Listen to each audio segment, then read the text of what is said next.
مظہر عباس صاحب، آپ سے جاننا چاہوں گا، جس طرح سے ابھی عامر مسعود صاحب بھی کہہ رہے تھے کہ جو جوہری تنصیبات کو نشانہ بنانا ہدف تھا یا ریجیم چینج ہدف تھا، تو آپ کے خیال سے کیا ہدف تھا؟ بیسیکلی تو یہی شو کیا کہ لیکن جو اصل ہدف اگر ان کا ریجیم چینج ہم سمجھیں تو کیا اس کو بھی حاصل کرنے میں کامیاب ہوئے وہ یا نہیں؟ جی شکریہ. دیکھیے یہ شکر ہے آپ نے یہ والا بیان چلوایا، ڈونلڈ ٹرمپ کا دوسرا نہیں چلوایا، ورنہ شاید آپ چلا نہیں پاتے، کیونکہ اس کو B B C C N N نے بھی ان کی بات زبان کو میوٹ کرنا پڑا ان کو بھی. سر آپ اگر بتا سکتے ہیں دنیا نیوز کے توسط سے، سر آپ بتائیں اس میں کیا کہا انہوں نے. نہیں آپ وہ چلا نہیں سکتے، وہ ورڈ جو تھا وہ ہمارے یہاں چل نہیں سکتا. ٹھیک ہے سر، وہ چھوڑیں. ٹھیک ہے.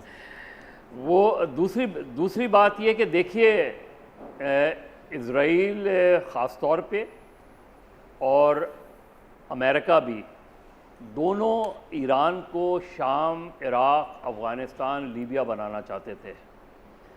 یہ ان کی خواہش آج سے نہیں بہت سالوں سے ہے، کیونکہ ایران جو ہے وہ واحد کنٹری ان کو نظر آیا پوری مڈل ایسٹ میں جو ان کو ریزسٹ کر رہا تھا. اس سے پہلے شام تھا، شام کو تباہ کر دیا گیا، لیبیا کو تباہ کر دیا گیا. وہ تمام قوتیں جو اس وقت جو اگر ہم سمجھیں کولڈ وار کے زمانے میں کمیونسٹ بلاک کا حصہ ہوتی تھیں، وہ ساری طاقتیں جو پیلسٹینین کاز کے لیے کھڑی ہوتی تھیں backed by the Soviet Union, ان سب کو چن چن کے ختم کر دیا گیا.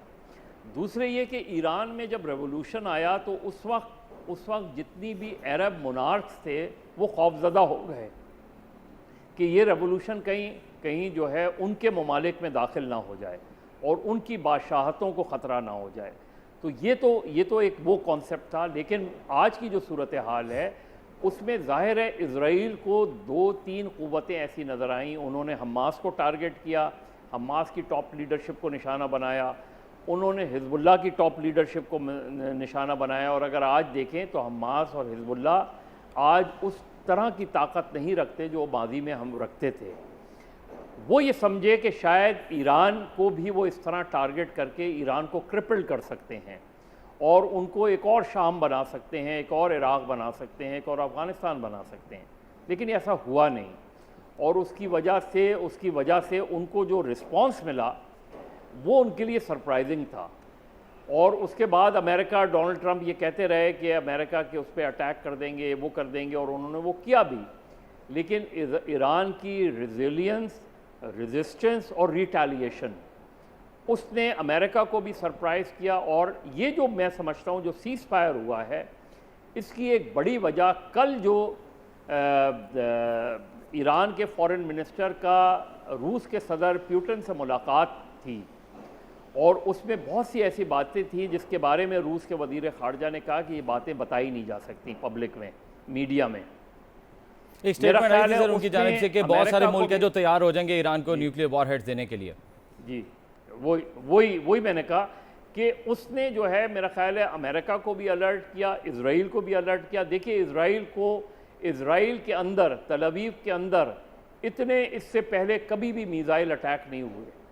تو اسرائیل، ظاہر ہے ایران بہت بڑا ملک ہے، اسرائیل بہت چھوٹا ملک ہے.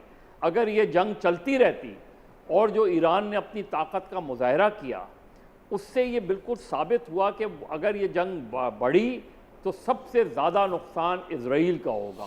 اسرائیل تقریباً جو ہے تباہ ہو جائے گا.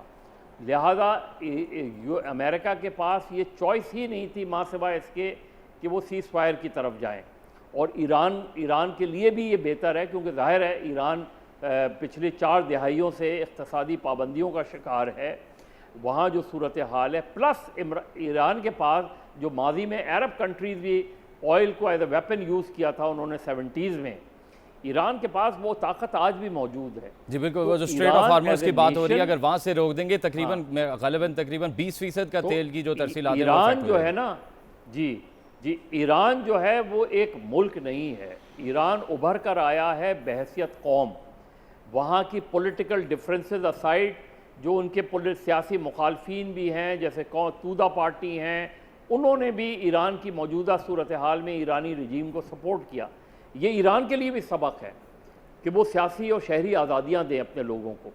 لیکن اس ریزالو نے ایران کو ایک مضبوط ملک کے طور پہ سامنے لے کر آیا ہے. ایران کو جو امریکہ کے ڈیزائر تھا, جو اسرائیل کا ڈیزائر تھا, وہ پورا نہیں ہو سکا. اس کے بدلے میں ان کو یہ احساس ضرور ہو گیا کہ ایران نہ شام ہے, نہ لیبیا ہے, نہ عراق ہے.